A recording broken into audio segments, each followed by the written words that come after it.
छत्रपती शिवाजी महाराजांच्या पराक्रमाच्या कहाण्या प्रत्येक पिढीला प्रेरणा देणाऱ्या आहेत. शिवरायांचा इतिहास आजही लहानांपासून ते मोठ्यांपर्यंत सगळ्यांना सांगितला जातो. दिग्दर्शक दिग्पाल लांजेकर यांनी शिवराज अष्टकांच्या माध्यमातून शिवरायांची गाथा अनोख्या पद्धतीने सर्वांसमोर मांडली. याच दिग्पाल लांजेकरांनी शिवपुत्र संभाजी महाराज यांचा इतिहास दाखवण्यासाठी शिवरायांचा छावा हा चित्रपट प्रेक्षकांसमोर आणलेला आहे. सगळ्यात महत्त्वाचं म्हणजे हा चित्रपट शिवराज अष्टकाचा भाग नसून एक वेगळा प्रयोग आहे. चित्रपटाची सुरुवात होते संभाजी महाराज यांच्या राज्याभिषेक सोहळ्यापासून. छत्रपती शिवाजी महाराज गेल्याच्या नंतर स्वराज्याची रयत काहीसा पोरकेपणा अनुभवत होती. या रयतेला आधार देण्यासाठी आणि स्वराज्याचा कारभार सांभाळण्यासाठी संभाजी महाराज राज्यकारभाराची धुरा आपल्या हाती घेतात. तिकडे औरंगजेब छत्रपती शिवाजी महाराज नसल्यामुळे दख्खन आणि महाराष्ट्र आपल्या हातात येणार याच आनंदामध्ये असतो. पण त्या औरंगजेबाला हे कुठं माहिती होतं की शिवरायांचा छावा आणखी जिवंत होता.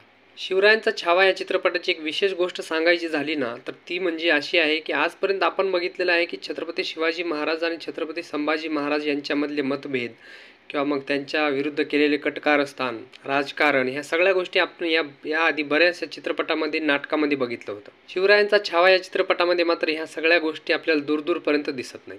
त्या उलट संपूर्ण चित्रपटामध्ये आपल्याला छत्रपती संभाजी महाराज यांच्या धाडसी व्यक्तिमत्वाची आणि शौर्याची अनोखी गोष्ट आपल्याला सांगण्यात येते. ओव्हरऑल हा पिक्चर खूपच चांगला आहे.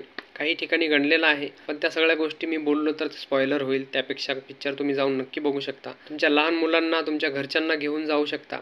काय तर आपल्याला छत्रपती शिवाजी महाराजांचा इतिहास आणि छत्रपती संभाजी महाराजांचा इतिहास, धाडस या गोष्टी आपल्याला बघायला या चित्रपटामध्ये भेटणार आहेत. दिग्पाल लांजेकरांना आणि शिवरायांचा छावा या चित्रपटाला बघा रिव्ह्यूकडनं खूप साऱ्या शुभेच्छा.